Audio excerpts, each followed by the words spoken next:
আসছিল মুকুন্দপুর থেকে পাম্পের দিকে আসছিল, পাম্পে তেল ভরে বার হতে দিতে তখন এই সময় অ্যাক্সিডেন্ট হয়েছে। এই দুজনের নাম কি? একজনের নাম হচ্ছে উজ্জ্বল ভাদুরী, বয়স কত? বয়স ওর হচ্ছে 26 বছর। আর একজনের? আর একজন অরূপ সেন, ওর বয়স 14 বছর। এদের বাড়ি কোথায়? বাড়ি মুকুন্দপুর, কোন থানা? নবদ্বীপ থানা, জেলা নদীয়া, পশ্চিম মেদিনীপুর। গাড়িটা কি ধরা পড়েছে? হ্যাঁ, গাড়িটা ধরা পড়েছে। দুজনেই কি মারা গেছে না আর কেউ? এই দুজনেই স্পট ডেথ হয়েছে। এটা কোন জায়গাটায় হয়েছে? এটা হচ্ছে আপনার ভালো কাজে তেল পাম্পে, ওই মানে হয়তো 100 ফুট মানে তেল পাম্পে। এখানে দেখছি অ্যাক্সিডেন্ট হয়েছে স্করপিও গাড়ির সাথে ওদের ছিল এই মোটর সাইকেলটা। আচ্ছা, দুটো গাড়ি মানে অ্যাক্সিডেন্ট করে এখানে দুটো লাশই এইখানটাতে পড়ে আছে। আচ্ছা, দুটো লাশই এখানে পড়ে আছে। তা আমি আবার একটু ভিডিও করলাম, ভিডিও করে আবার আমার মুকুন্দপুরেই বাড়ি।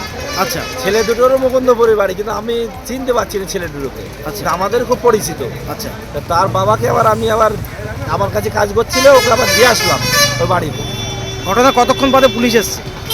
আমি ততক্ষণ আমি ছিলাম না, লাশ এখানে পড়ে থাকা অবস্থাতেই আমি চলে গিয়েছি। আমার আবার ওদিকে একটু কাজের ঝামেলা ছিল। কিসের সাথে দুর্ঘটনা কিসের সাথে হয়েছে? স্করপিও গাড়ি আর মোটর সাইকেল। আচ্ছা, ওরা কোথায় যাচ্ছিল কিছু জানতে পেরেছেন? ওরা কোথায় যাচ্ছিল? কৃষ্ণনগরের এই সাইডেই যাচ্ছিল, বাড়িতে বাড়ি হয়েছে শুনলাম, কৃষ্ণনগরের এই সাইডেই যাচ্ছিল।